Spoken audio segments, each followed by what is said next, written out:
Hello, YouTube and Rumble and other fans. Welcome back to my show. I have my Trump 2024 flag behind me today, as I'd like to talk about something very important in the world. Obviously, many people may not think I'm serious about this, but I'm very determined that I'm going to run for governor of North Carolina one day. Perhaps win. But for the first time in 3 years, President Trump is actually attempting to make peace with the war in Ukraine. And the reason that this is so important, because I don't think a lot of people genuinely understand the level of corruption and evil that there would have been on the other side. See, there's a big misconception about the Ukraine war and everything that's happened and what it's about and everything that's actually occurring. And as someone who graduated in the top 1% of their high school class, currently goes to the objectively one of the best public universities in the country and the most selective university in the entire state of North Carolina, I would like to believe that I'm quite educated on certain things in comparison to other 19-year-olds.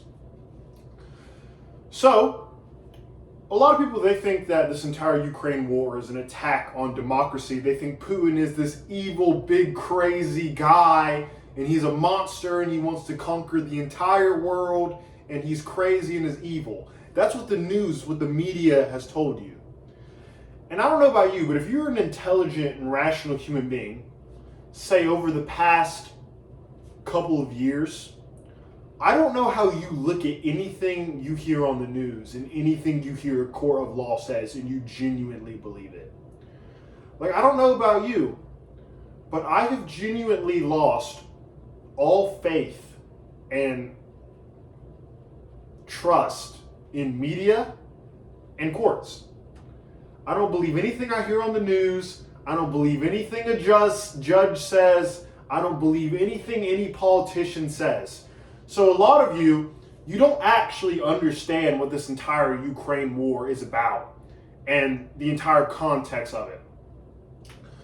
So to put this entire thing into context, because my audience, I'm going to be honest, is particularly teenage boys. And a lot of you're not necessarily educated on world events or why any of this is important. So I'm going to tell you a little bit about how it went.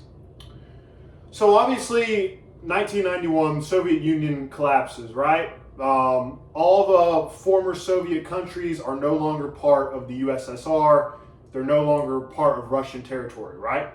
And obviously you have NATO, which is the North Atlantic Treaty Organization, which was originally a group formed, basically saying that if you're inside of the group and you get, say, invaded, all the other countries in NATO will back you up. So when the Soviet Union fell, say in 1991, part of the original agreement of NATO being formed was that all of those countries that were formerly part of the Soviet Union were not allowed to join NATO. That was the deal when the organization was created from the very beginning. So just think about this from your perspective, right? Let's say you're Putin. Let's say you're Putin, right? Okay, cool. You become president of Russia, right? You're president. You have your own country to run, right? You're president. There's this organization that doesn't like you, and they're forming because they don't like you, and they think you're this bad guy, right? And the thing that's actually interesting about it is if you watch the Tucker Carlson Putin interview from a year ago in February of 2024, when Tucker Carlson actually went to interview Putin, you will actually understand why Putin did what he did. So basically, all of these former Soviet states that were supposedly not allowed to join NATO have been getting closer and closer to Russia's border. And the funny thing about it is Russia actually tried to join NATO. If you watch the interview, Putin literally said he asked Bill Clinton if Russia could join NATO because he was interested in joining. He was interested in working with America and Europe to bring global peace. and NATO rejected it. NATO did not want Russia to join NATO when Russia tried to join, right? But over the past, say, 20 years or so, NATO has completely violated their agreement with Russia. They've continuously gotten closer and closer to Russia's border, inching closer, allowing more and more countries to join NATO, getting closer and closer to Russia's border, right? So NATO completely violated their original agreement, right? They completely violated the law. They violated the law. They broke the law. And that's what a lot of people don't seem to understand. Because let's just swap scenarios. Let's say you're a Russian. Let's say you're a Russian and say this group called the North Atlantic Treaty Organization that doesn't like you gets closer and closer to your border. And let's say they put missiles in, Turkey because they're part of the same organization. Let's say you are Russia and there is now a country that has missiles at your border that doesn't like you, which is essentially what they're trying to do. Doesn't that sound something quite familiar? Wasn't it when Russia put missiles in Cuba? What was it called? It was called a missile crisis. So you as an American saying that when the Russians put military force on our border in Cuba, you say that's a missile crisis. But when NATO continuously violates agreements, getting closer and closer to Russia's border, you don't think that that would make Russia feel uncomfortable at all? So a lot of you don't actually understand how this works and why this entire war began. There was an agreement. NATO completely violated it and made Russia uncomfortable. Putin has been very calm, has been very patient up until this point. Putin isn't an idiot. He's a very intelligent nationalist that's very passionate about Russia, and he wants Russia to succeed, and he cares about Russia. And thank God we have a man that actually cares about America as president, because most of these people that are politicians don't even care about the own people that they serve. They don't care. Like, if Kamala Harris would have won that election, do you think Kamala Harris is more interested in me or an immigrant? Is she genuinely interested in my well-being? Someone who's been here my entire life, who goes to university here, whose family has been here for the past 400, 500 years. I can trace my lineage in the state of North Carolina back into the 16th, 15th century. Do you think she cares about my well-being? No. They care more about these undocumented migrants than me. Putin he's not crazy. He's a very intelligent nationalist, and he cares about Russia. He's been very, very patient. Now, what recently happened, say, as of the 2020s, because this war's been going on for 3 years, started in 2022, Ukraine actually applied to join NATO. They applied to join NATO. Ukraine wanted to join NATO. And if you actually watch the Putin-Tucker Carlson interview, Putin basically said that the term Ukrainian was originally meant to sound as someone who lived on the border of Russia.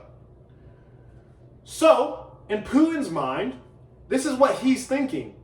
He's saying, okay, I've dealt with this group of people that have continuously violated treaties and laws. They're clearly being completely intolerant. They're not listening. And now they're trying to get right beside my border. They're trying to put military force inside of my border. And keep in mind, when Russia put military force on America's border in Cuba, we call it a missile crisis. So you as an American, why do you think it's okay to put military force beside another country's border and them not to feel uncomfortable about it? Especially when you violated a treaty. You violated an agreement. It's kind of like if I were to say, I don't know, let's say you have a neighbor. Like, let's say my name's Chase, I have a neighbor, his name's Joe. Joe's all right, I don't really know Joe. But every once in a while, Joe is just kind of weird. He gets kind of noisy.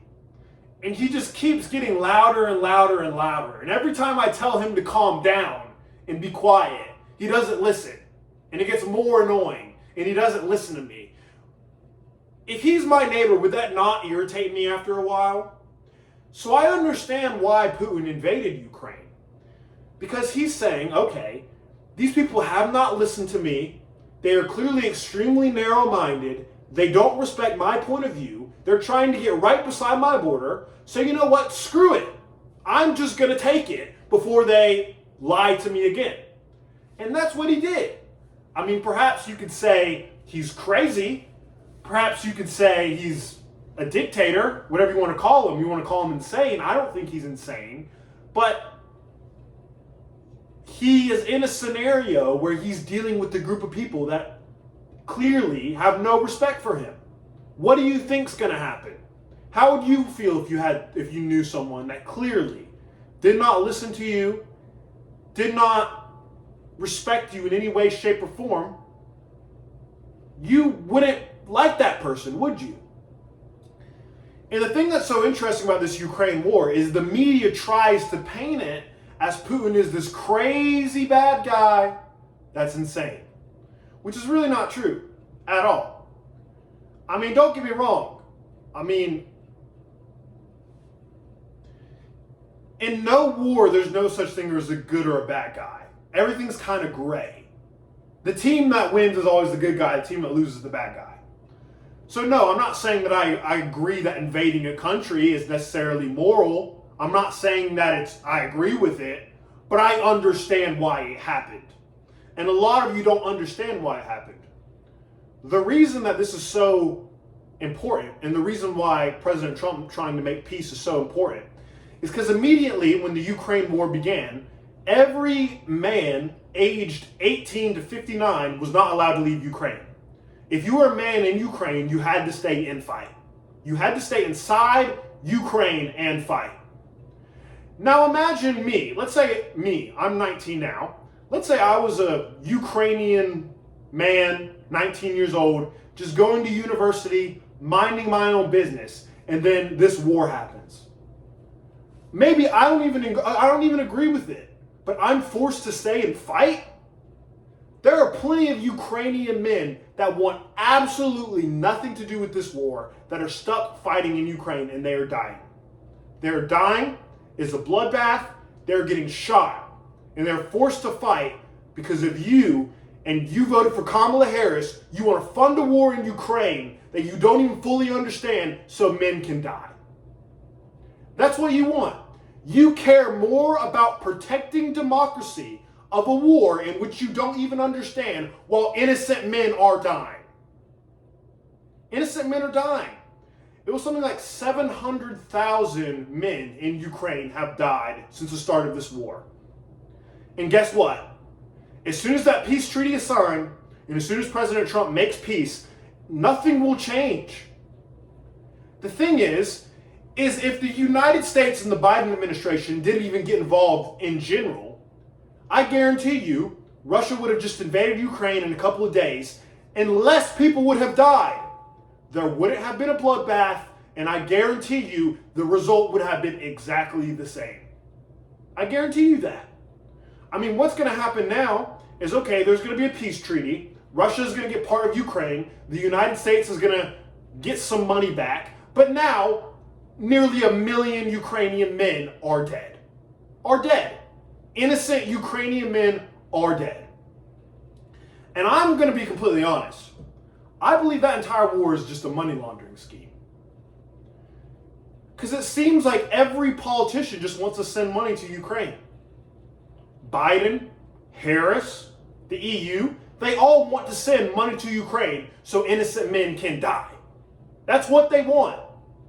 They want to send money to Ukraine so innocent men can die, so the politicians that send the money in can get a portion of it back out. It's all a money laundering scheme, and meanwhile, innocent men are dying. And this is the reason this is so important. Because keep in mind, 75 million Americans voted to continue funding this war. I guarantee you if Kamala Harris was president, there would have still been billions sent to Ukraine. Billions would be sent to Ukraine instead of giving it to the American people to actually do something important, like, I don't know, pay my university tuition. or pay someone's medical school bills. It's going to Ukraine to fund men dying, basically. And the result is going to be exactly the same. If Harris would have won that presidency, this war would have still continued. Innocent young men would still be getting shot that want absolutely nothing to do with this war. And it would have been absolutely terrible. So I genuinely want to thank President Trump for doing what he's doing. He's trying to make it so innocent young men aren't going to die. Another thing I wanted to mention is when I talk to people about the war in Ukraine, especially people here in America, especially liberals, a lot of left-wingers, they'll say, oh, we need to fund the war in Ukraine so the men in Ukraine can fight for democracy because Putin's evil. You, as an outsider that is not in Ukraine, that is not forced to stay in Ukraine, you as an outsider that has never had to fight, that has never had to be in a ditch, that has never had to shoot a single bullet, you as an outsider that has absolutely done nothing whatsoever, calling for war, you're a coward. You, outside of the war, calling for innocent young men that want absolutely nothing to do with this war to continue fighting and dying, you are a coward. You living your comfortable lifestyle in San Francisco, you've never had to fight, you never had to do anything, and you're saying that people that want absolutely nothing to do with this war have to fight for democracy. You're a coward, and you're a con artist, and you're a traitor. And that's the thing.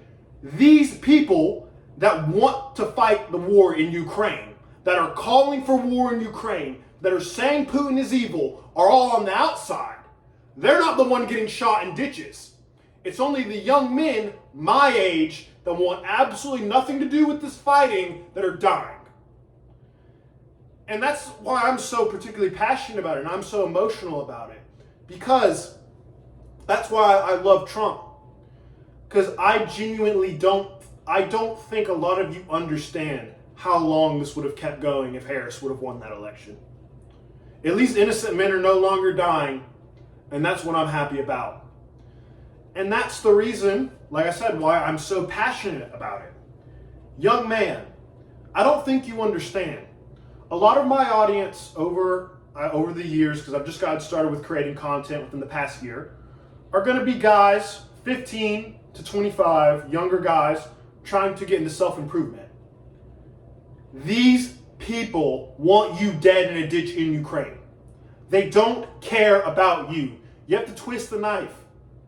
You can't give in to liberal propaganda. You can't have any sympathy because they want you dead in a ditch in Ukraine.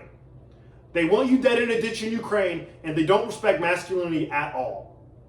So that's why I'm particularly so passionate about it, is because they want equal rights. They want men and women to be equal, but yet they're completely fine with innocent men dying in trenches in Ukraine. And they would do the same for you if there was a war draft. They want you dead in a ditch in Ukraine. So you better be thanking God that Trump won. And that's the reason why I'm quite interested in getting into politics. The thing is do I want to be a politician because I actually want to be a career politician? No. It's completely toxic. A lot of people just want to stay in power. They don't really care about politics. But I don't know.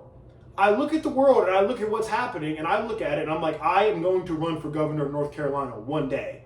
I'm 19 now. You have to be at least 30 to run. So I'm like, okay, I can spend the next 11 years building my personal brand. And then maybe I might not run when I'm in my 30s. It might be when I'm 40 or in my 50s. But I'm going to run for governor of North Carolina. And I guarantee you, if I win and I'm rich and I'm well known by that time and I become the governor of North Carolina, what's stopping me from running for president? What's stopping me? I don't know. I'm just quite passionate about it. Because we genuinely had 75 million Americans vote to fund a foreign war and keep sending billions to a foreign war that most people don't even understand, so innocent young men like me and you can die in a ditch. And that's another reason why you need to be extremely grateful. A lot of you, let's say, I get it. You're 16, you're 17, You fall in love with some girl for the first time. She doesn't like you. She doesn't text you back. You're sad. You're depressed. I guarantee you that you could talk to any of those dudes that are fighting in Ukraine right now that are your age, and you could say, you could offer them and say, hey, I'll get you out of this war right now so I can have your problems where this girl doesn't text me back, and they would switch lives with you in a heartbeat. So you need to be extremely grateful, because what's that, like 750,000 men have died in Ukraine in the past 3 years. Nearly 700,000 people, military age males, are dead over a foreign war, and nothing is going to change. And people actually wanted to continue it as well. So you, if you're a young guy and you're perfectly healthy, you need to be extremely grateful. You need to be extremely grateful every day. You need to live life with a smile. You need to be happy. You need to be grateful, because you're going to understand that there are people that have much bigger problems than you. Especially those in Ukraine, man. In ditches, getting shot at. Pray for all of them. But anyway, this is my speech on the Ukraine war. God bless all of you. I love each and every single one of you very much, and have a good day. Goodbye.